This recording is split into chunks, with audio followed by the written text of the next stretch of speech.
Joseph didn't want to sin against Potiphar or God.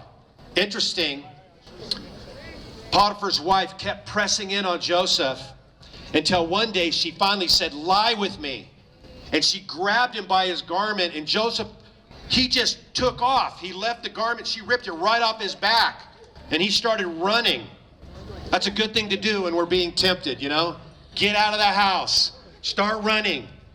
I don't know if he ran off and he was in his Hanes underwear or something like Michael Jordan or something, but he ran.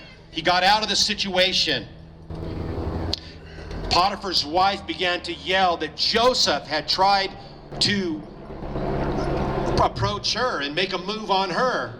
And she began to accuse Joseph of trying to have a relationship with her, and Joseph wouldn't lie with her, so she began to lie about Joseph. He was falsely accused and he went to jail. Maybe you've been accused of something that you didn't do.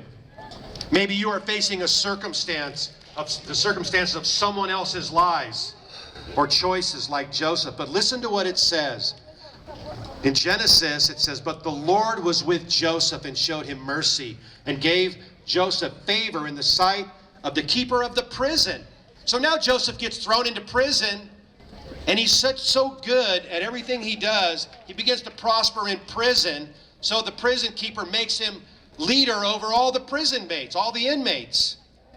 And while he's in there, two guys get thrown into prison, the king's butler and the king's baker. Amen. That guy knows the story. And they have a dream. And Joseph walks in on them, and they just look depressed. And Joseph said, "What's wrong, guys?" He said, "We've had this dream. We don't know what it means." He said, "Well, tell me the dream, because God can interpret dreams." So they tell him the dream. Well, let me just sum it up. The baker, he lost his head. Ooh. The butler, he was restored to his position. And that's what Joseph told him, and that's what happened the next day. But Joseph told the butler when he went back to the king's house, he said, "Don't forget about me. Tell the king I'm in here. I haven't done anything wrong." Well, guess what? The butler forgot about him. Have you ever had anybody forget about you? You've done a kind act, you've done something special, and they've forgotten? Listen, God hasn't forgotten. Very important to know. God hasn't forgotten you. Well, one day, Pharaoh, the king, had a dream, and he was puzzled by the dream. And none of his wise men can tell him what the dream meant, so he was perplexed. And all of a sudden, the butler remembered Joseph in prison. This was 2 years later. He says, "There was a guy who interpreted my dream in prison." The Pharaoh said, "Bring him, bring him."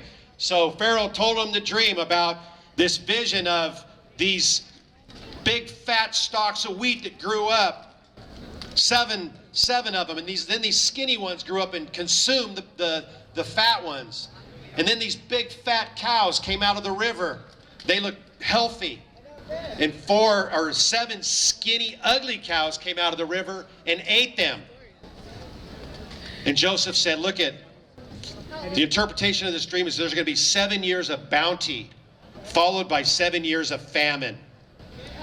And Joseph began to tell Pharaoh, "Look, you got to start saving grain. Put it in cities all over the place, and you'll be able to feed your people." And that's what they did. In fact, Joseph did such a great job that the king said, "You know what? I'm going to make you second in charge in all of Egypt." Second in charge in all of Egypt. A Jewish boy, under 30 years old. Amazing. The king gave him his signet ring so he could do business. The king gave him some Egyptian clothes. Joseph started dressing like an Egyptian. He gave him a Mercedes-Benz. You guys paying attention? He didn't give him a Mercedes-Benz. He gave him a chariot that followed the king everywhere. Well, guess what happened? People were coming to Egypt to get grain because there was so much grain that Joseph had stored. All other nations were coming. And one day, 10 guys showed up. And Joseph recognized them as his brothers. Oh man, talk about payday, huh? Payback. You know, Hollywood movies are all about payback, right? Yeah. Revenge. Joseph remembered the dreams of the sacks and the sun. And after a couple of times of providing for his brothers to take food back to his family and to his father, Joseph couldn't handle it anymore. He called his brothers into a room and he said, "It's me, Joseph, your brother." And they were freaked out. They thought that Joseph was going to just take them out right then. But Joseph said, "God sent me here to preserve your life. God sent me here to save your lives. Do not be afraid, for I am in the place that God has put me to save you. You meant it for evil, but God meant it for good." Listen, you may be going through things in your life right now, and even men may have meant it for evil, but God can turn it to good, and God can make it good. Some of you have been abused and violated. Some of you have been rejected. But like Joseph, you want to know that this isn't all there is. You want to know that God has something great in store for your life. You want to know that God has a plan and a purpose for your life. And what others have meant for evil, God will mean for good. Joseph was a lot like another man who was arrested, who was thrown into prison, who was rejected by his family, and ultimately was killed on a cross. And his name is Jesus. And Jesus lived the perfect life. He fed people like the Fred Jordan Mission is doing today. He would be right here, right now, Jesus, feeding you, hanging out with you. Jesus many times did great miracles to feed people. He healed people. Yes, he did. Yet he was arrested on trumped up charges.